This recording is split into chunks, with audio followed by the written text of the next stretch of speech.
coming back again. He's coming back again. He's coming back again for me. One day when I was lost, he died upon the cross, and I know it was the blood for me.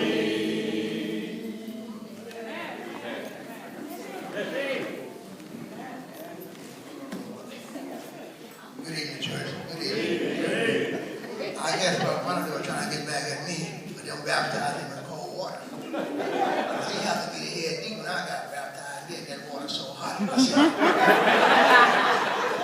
Well, he paid me back for that. Amen. Pastor Jefferson. Anyway, I ran from this faith for a long time. My family were in it. I was up on the Sabbath morning. I think everything in the world was going to church. I was thinking all kind of stuff people going to church. But then they would tell me stuff, and me, I like to read. So I started studying for myself. I read everything I get my hand on. And I started reading, and I started studying. And I went to camp meetings, and Dick Barron was president, and he preached it right. And he preached, and he called for the people, and I went up. Came back here, and then Pastor Jefferson baptized. Yeah. And what kept me in the faith, when I went in Germany, I met this white guy called Robert Ruby. And this guy, he would have sang 24/7.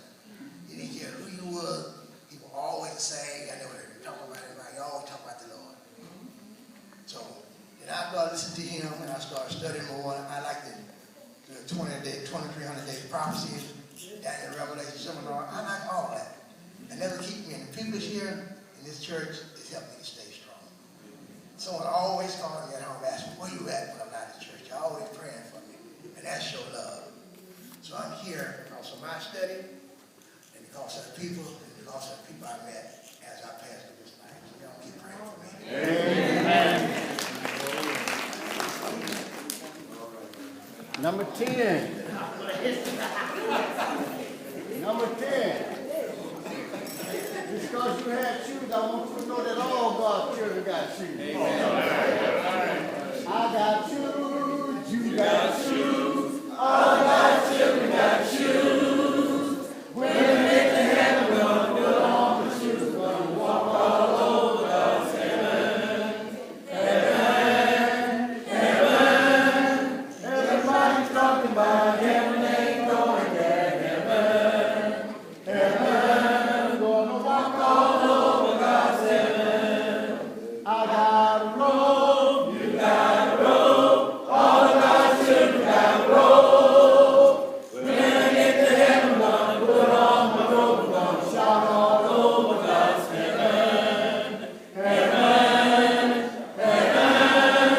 Everybody's talking about heaven, ain't going there. Heaven, heaven. Gonna shout all over God's heaven.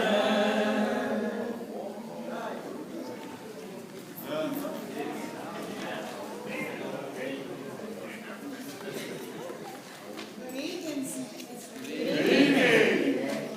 I'm here to say a few words how I became a Seventh-day Adventist.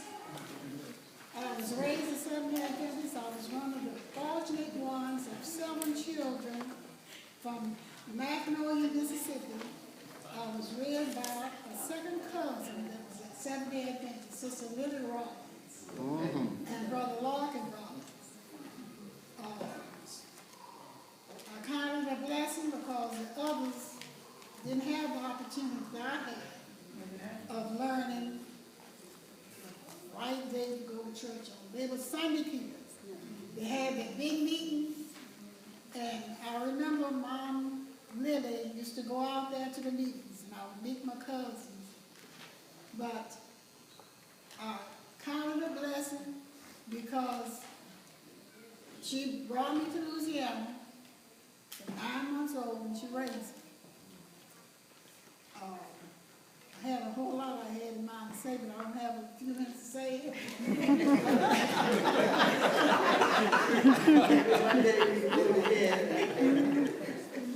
I have one sister living, that's still living. It's just me and her and a whole lot of nieces and nephews. I have introduced this truth to her. She's interested in it sometimes she's not. And I'm still praying for her that she would come on over. It's just two of us, and I'd like for us both to go to the kingdom together. Amen. And the reason why I'm still here is because there's no other place to go. Amen. This is a place. Grass might look green on the other side of the fence, but it's not. That's right. It's here. Amen. This is where we all belong. Amen. I wouldn't say more. That's it. Amen. Bro, I believe Brother Martin having fun with that clock. Number 34. Number 24. Number 24.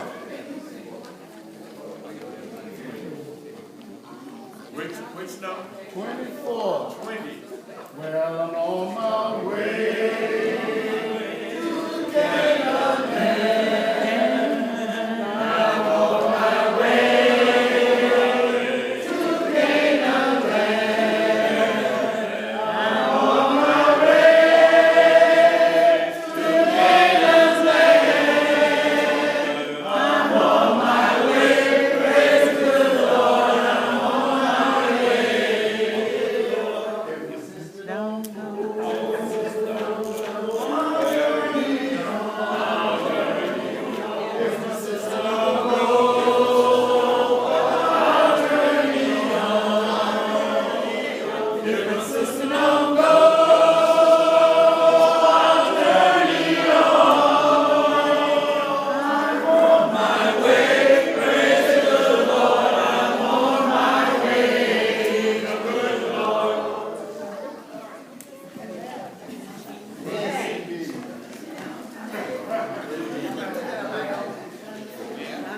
Good evening, everyone. I can remember as a young boy, I guess I must have been like 10, 12 years old. I was sitting on my father's porch, and I was happened to be gazing up in the sky, just crystal clear. And I felt a connection, which was kind of strange. And I knew it had to be the Lord because I was praying in my mind, and I said, Lord, I want you to save me. I want you to save me. That was the prayer I prayed. So I was brought up in the Baptist church, and did not know anything about Seventh-day Adventist. So that sometimes the Lord puts people in your path, and He did that to Sister Danielle, Sister Chisholm, people like them that helped me to see the light, because I was what they call hard nut to crack.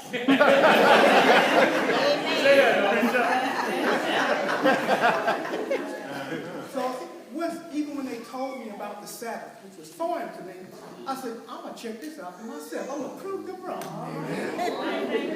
I went to Southeastern, got in the books there, pulled up information on Cardinal Gibbons, what he said about Sunday worship. Read the information that Dr. Hiscock, the Baptist minister, wrote, the Baptist manual. And I said, I'm a Baptist, and he wrote this.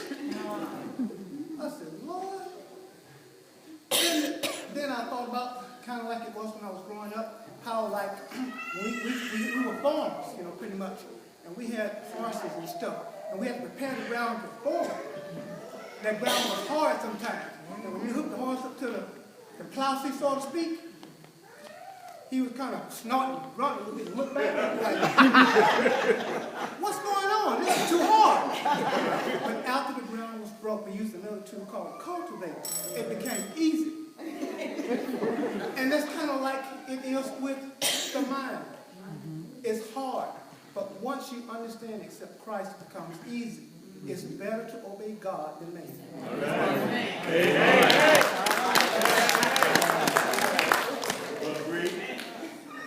Shall we stand?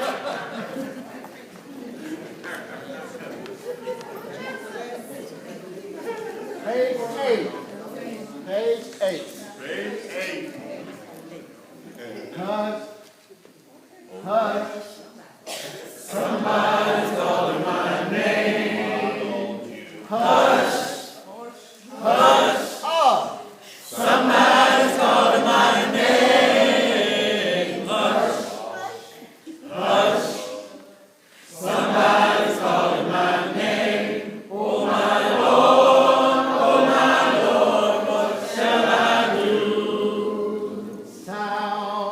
like Jesus. All right, now. Somebody's calling my name. It sounds like Jesus. Somebody's calling my name. Sounds like Jesus. Somebody's calling my name. Oh my Lord, what shall I do?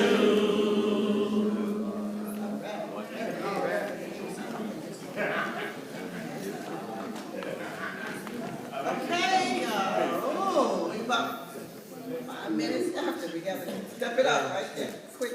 But before we have our gospel thought, Sister Willie Pearl has arrived. Can we give her a few minutes to do her? All right, let me hear it again. All right, thank you. And it was no fault of hers. Yeah, Ray Walter. Walter is not to speak. Walter cannot speak.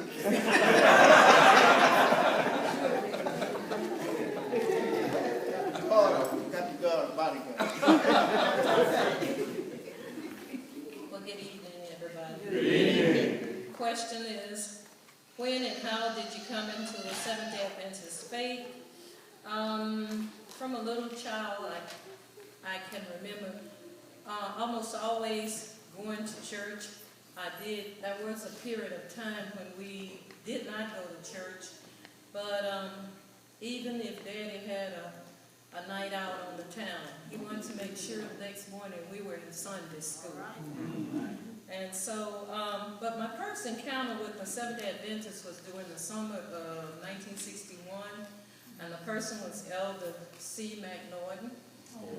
He was canvassing for in-gathering, and it was in cabin quarters opposite Sister Lily Gorman. I didn't know his religious affiliation at the time, but later my family and we became his neighbors.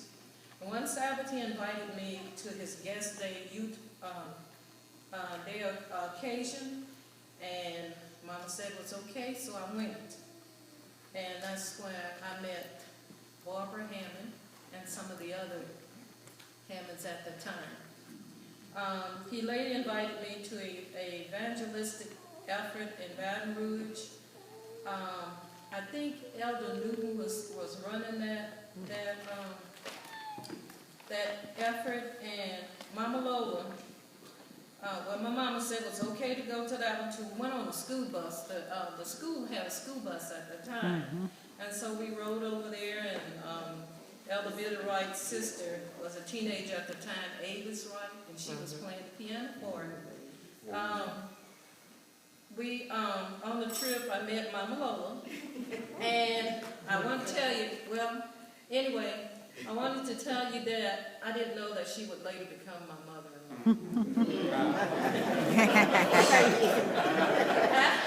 After I married Walter, I became interested, but I was going to church Saturday and Sunday.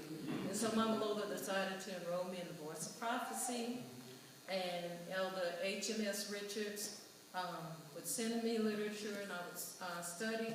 And I studied about 2 years. In 1967, I accepted the call to change from Baptist to Seventh-day Adventist. I was baptized. What keeps me is the Lord's mercy and grace. Nothing I've done to deserve it, but I thank Him for having mercy on me and for continuing to lead and guide in my life.